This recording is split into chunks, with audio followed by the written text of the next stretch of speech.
Mayor justicia, parte 2. Porque les digo a ustedes que si su justicia no supera la de los escribas y fariseos, no entrarán en el reino de los cielos. Mateo 5:20. A menudo escuchamos que el apóstol Pablo enseñó que cuando estamos en Cristo, ya no tenemos que obedecer la ley de Moisés, pues el tratar de hacerlo sería renunciar a la gracia de Dios para perseguir nuestra propia justicia personal. Aunque este sea uno de los más conocidos y discutidos argumentos en ciertas esferas cristianas, deberíamos entender que la intención del apóstol nunca fue la de desechar la ley de Dios, y menos a favor de la intuición del cristiano, como algunos creen. La verdad es que Pablo fue quien por primera vez rompió los prejuicios raciales y culturales de su época para llevar el evangelio directamente a las audiencias gentiles del primer siglo. Por supuesto, su objetivo inicial era el de alcanzar a las tribus perdidas de Israel, las tribus mezcladas con naciones gentiles, y los judíos que vivían en la diáspora, es decir, fuera de su territorio, en las regiones de Asia y Europa.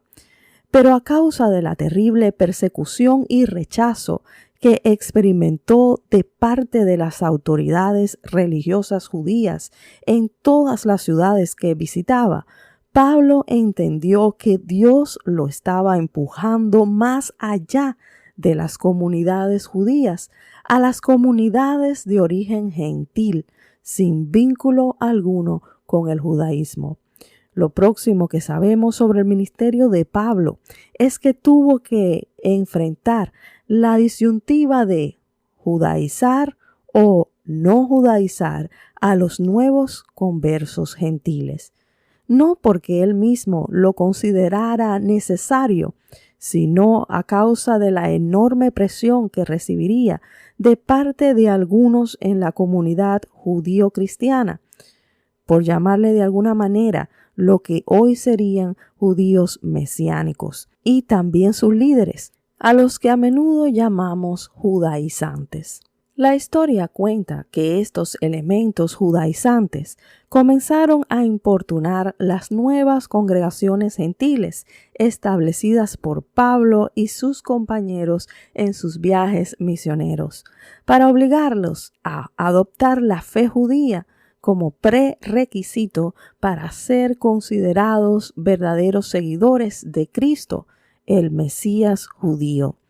Obviamente, en este punto, el apóstol Pablo tuvo que apelar a una decisión final por parte de los líderes de la iglesia en Jerusalén, y a partir de esta decisión y de la revelación personal que él mismo había recibido, desarrollar una fuerte defensa doctrinal donde establecía que los creyentes gentiles no necesitaban convertirse primeramente al judaísmo para venir a Cristo, sino que podían venir a Cristo directamente sin necesidad de adoptar las leyes y costumbres religiosas de los judíos.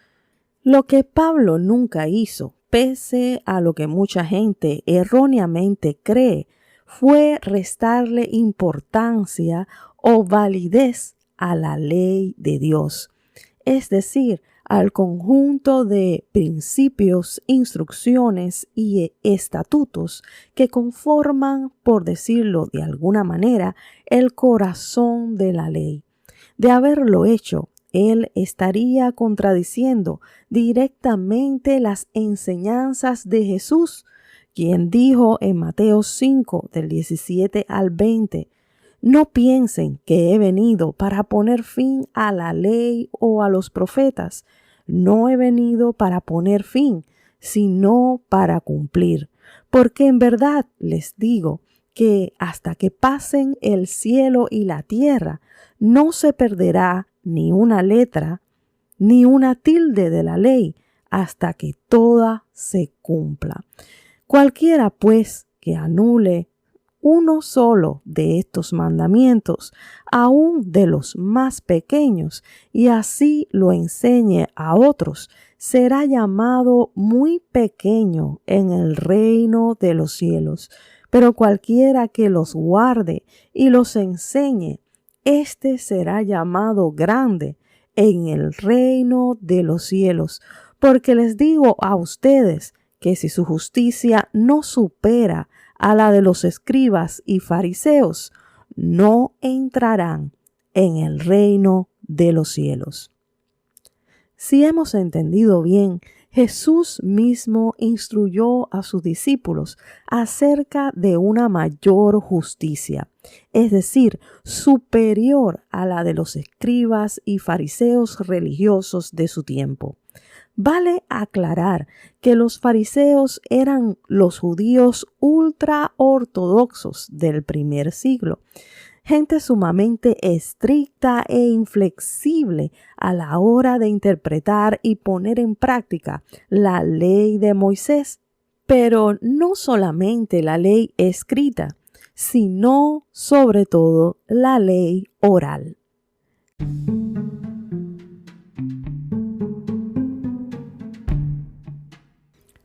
Hola, estimado oyente de Letra y Espíritu.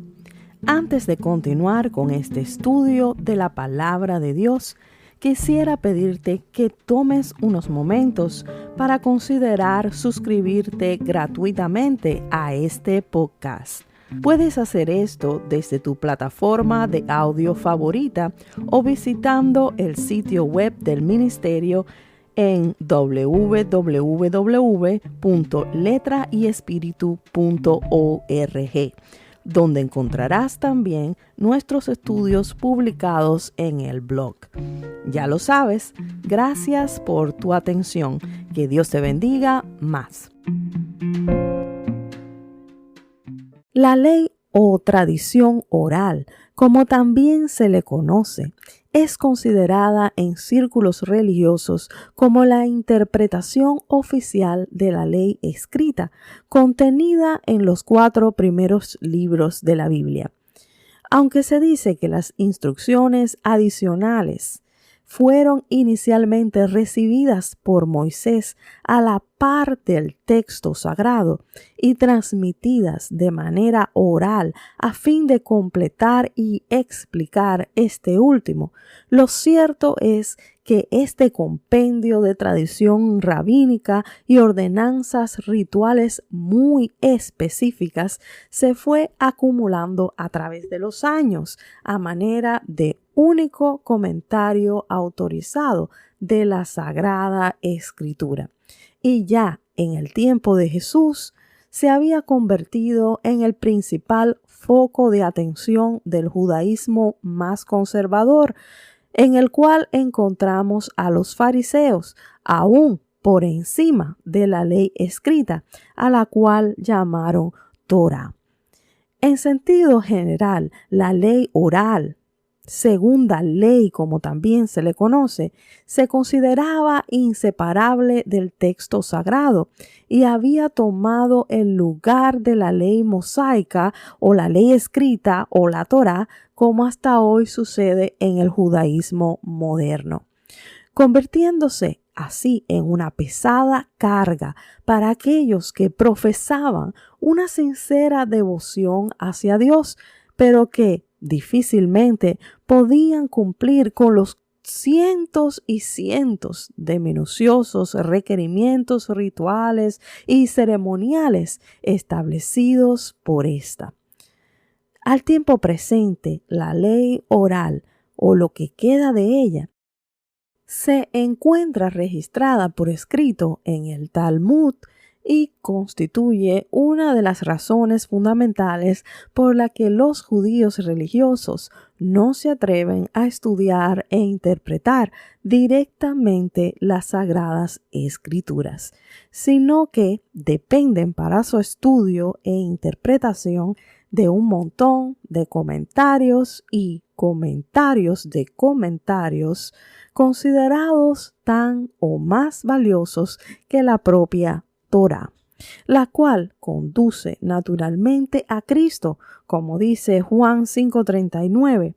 Escudriñen las Escrituras, porque ellas son las que dan testimonio de mí.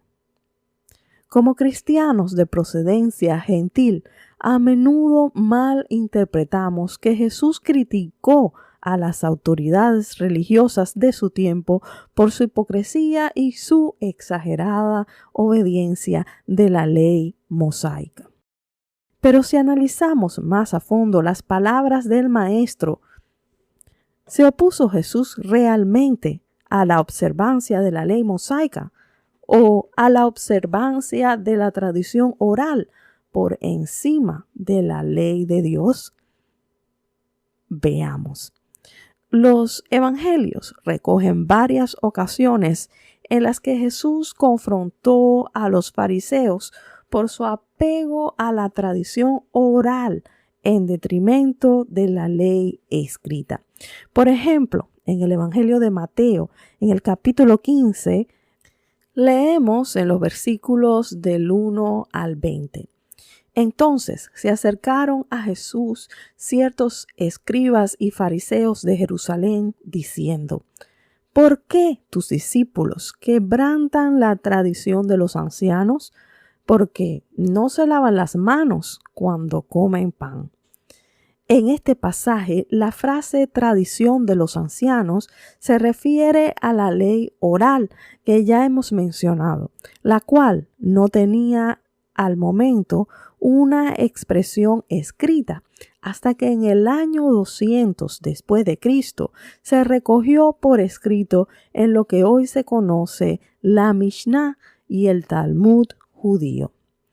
Es cierto que la ley de Moisés habla de ciertos lavamientos rituales, pero no especifica que una persona común tenía necesariamente que lavarse antes de comer pan común. Si vamos al pasaje paralelo de Marcos 7, versos 1 al 23, vamos a encontrar que el autor especifica un gran número de lavamientos específicos prescritos por la tradición de los ancianos, es decir, por la ley oral. Leamos. Se juntaron a Jesús los fariseos y algunos de los escribas que habían venido de Jerusalén, los cuales, viendo a algunos de sus discípulos comer pan con manos inmundas, esto es, no lavadas, los condenaban. Porque los fariseos y todos los judíos, aferrándose a la tradición de los ancianos, si muchas veces no se lavan las manos, no comen. Y volviendo de la plaza, si no se lavan, no comen. Y otras muchas cosas hay que tomaron para guardar, como los lavamientos de los vasos de beber y de los jarros, de los utensilios de metal y de los lechos. ¿Cómo respondió Jesús a la pregunta de los fariseos sobre los lavamientos rituales establecidos por la tradición, los cuales sus discípulos no observaban? Leamos lo que dicen los versos del 3 al 6. Él les respondió: ¿por qué también ustedes quebrantan el mandamiento de Dios por causa de su tradición? Porque Dios dijo: honra a tu padre y a tu madre. También el que maldiga al padre o a la madre morirá irremisiblemente. Pero ustedes dicen: cualquiera que diga a su padre o a su madre, todo aquello con lo que podría ayudarte es mi ofrenda a Dios, ya no tiene que honrar a su padre o a su madre. Y así, por la tradición de ustedes, invalidan el mandamiento de Dios.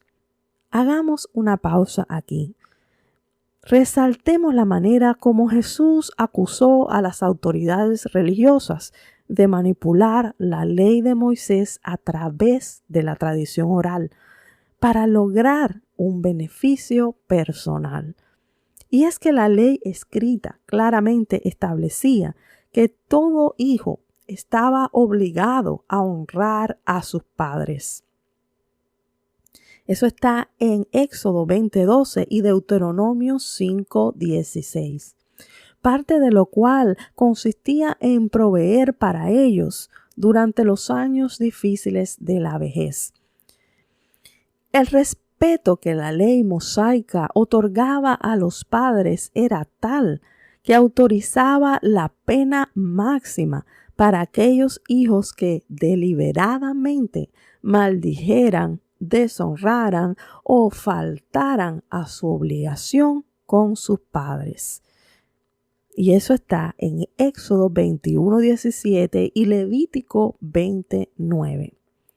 A diferencia de la ley escrita, la tradición oral hacía posible que una persona enteramente dedicada a la religión judía pudiera evadir sus responsabilidades de hijo al comprometerse con un voto irrevocable.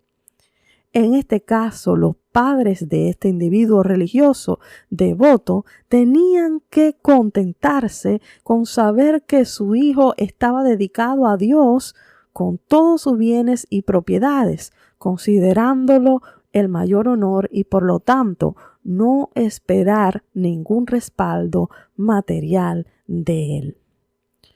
El argumento de Jesús es que las autoridades religiosas continuamente fallaban en su interpretación de la ley escrita, pues pasando por alto la intención original de Dios, que es el corazón o el espíritu de la ley, hacían lo más conveniente. Refiriéndose a la tradición oral, el Señor la llamó mandamientos de hombres y citó al profeta Isaías, que había dicho en el capítulo 29 verso 13: porque este pueblo se acerca a mí con su boca y con sus labios me honra, pero su corazón está lejos de mí y su temor de mí no es más que un mandamiento de hombres que les ha sido enseñado. ¿Crees que Jesús pudo haber llamado mandamiento de hombres a la ley de Dios? Claro que no. Él hizo una clara distinción entre lo que vino de Dios y lo que no vino de Dios. En lugar de desechar los mandamientos de Dios, Jesús nos enseñó a reinterpretar la ley para extraer de ella lo que realmente agrada al Padre y refleja su corazón. De nada vale que usted y yo estemos dispuestos a judaizar si no podemos llegar a un mayor entendimiento de la voluntad de Dios para nuestras vidas. Jesús dijo que los fariseos eran como sepulcros blanqueados. Tenían una apariencia de piedad y formalidad que a menudo podía confundir a la gente, pero por dentro estaban llenos de robo y maldad. Lo cierto es que los fariseos habían fracasado aún en su interpretación de la ley, como lo demuestra el siguiente ejemplo en Lucas capítulo 11, verso 42. ¡Ay de ustedes, fariseos, que dan la 10ª parte de la menta, de la ruda y de toda clase de legumbres, pero descuidan la justicia y el amor de Dios! Debían haber practicado esto sin dejar de hacer aquello. Justo este pasaje toca el tema del diezmo, que es un tema muy sensible hasta los días de hoy. Los fariseos eran extremadamente cuidadosos a la hora de separar el diezmo de sus cultivos, según lo establecido por la ley mosaica. Si vamos a Levítico 27:30, dice: así pues, todo el diezmo de la tierra, de la semilla de la tierra o del fruto del árbol es del Señor. es cosa sagrada al Señor. De manera que ellos estaban obedeciendo los mandamientos de Dios al separar la 10ª parte de sus cosechas para traerlas al templo cada año. Y al hacerlo, eran meticulosos en sus cálculos para que no faltara nada, aún de las especies más insignificantes como la menta y la ruda. Entonces, ¿por qué los criticó Jesús? Bien, el verso que acabamos de leer en Lucas capítulo 11 nos da una pista cuando dice que ellos descuidaban la justicia y el amor de Dios. Para comprender lo que los fariseos hacían mal, tenemos que recordar exactamente para qué se utilizaba el diezmo. El primer uso del diezmo para comerlo en presencia del Señor cada año se encuentra en Deuteronomio 14:23. Claro, la mayor parte de lo que se traía a la casa de Dios no podría simplemente consumirse durante esa celebración, así que todo lo demás era destinado al mantenimiento del templo y de los levitas. Los levitas eran una tribu especial que incluía también a los sacerdotes, pero no todos eran sacerdotes, cuya única función era estar al cuidado del templo y de las cosas sagradas. Ellos estaban totalmente dedicados al servicio de Dios y tenían que cumplir con un gran número de obligaciones religiosas, por lo que no se les permitía llevar una vida común como todos los demás israelitas. Desde el principio de la conquista de la tierra de Canaán, los levitas fueron la única tribu que no recibió ninguna tierra en propiedad, y por esta razón ellos no tenían propiedades ni negocios propios y se les consideraba un grupo crítico cuyo mantenimiento dependía enteramente de los diezmos y ofrendas de las demás tribus. Usted puede leer esto en el libro de Números, capítulo 18, del verso 21 al 28. Juntamente con los levitas, había otros grupos críticos a quienes la sociedad destinaba parte de los diezmos. En este grupo estaban los desposeídos o forasteros, los huérfanos y las viudas. El diezmo de cada tercer y sexto año se destinaba a la beneficencia y se administraba de una manera local, según lo leemos en Deuteronomio capítulo 14, versos 28 y 29. Dice así: al fin de cada tercer año sacarás todo el diezmo de tus productos de aquel año y lo depositarás en tus ciudades. Y vendrá el levita que no tiene parte ni herencia contigo, y el forastero, el huérfano y la viuda que habitan en tus ciudades, y comerán y se saciarán, para que el Señor tu Dios te bendiga en toda obra que tu mano haga. Es posible que los escribas y fariseos, cuyas limosnas eran solo cuestión de apariencia y buena reputación, estuvieran descuidando esta importante parte de la ley que se describe en Deuteronomio 14, solo porque no les representaba una oportunidad para practicar su generosidad, no en secreto, sino delante de los hombres, para ser vistos por los hombres, como dice Mateo 6:1. Sin embargo, para Jesús, el corazón de Dios en este caso no era otro que el amor y la justicia social a través del mandamiento del diezmo. Estimado oyente, al final de este estudio me gustaría preguntarte, ¿crees que la ley de Dios es letra o crees que es espíritu? Espero que tu respuesta haya sido ambos. Es letra y también espíritu. Antes de que la ley fuese puesta en tablas de piedra, fue viento en el soplo del Todopoderoso. Jesús dijo, las palabras que yo les he hablado son espíritu y son vida. Juan capítulo 6, verso 63.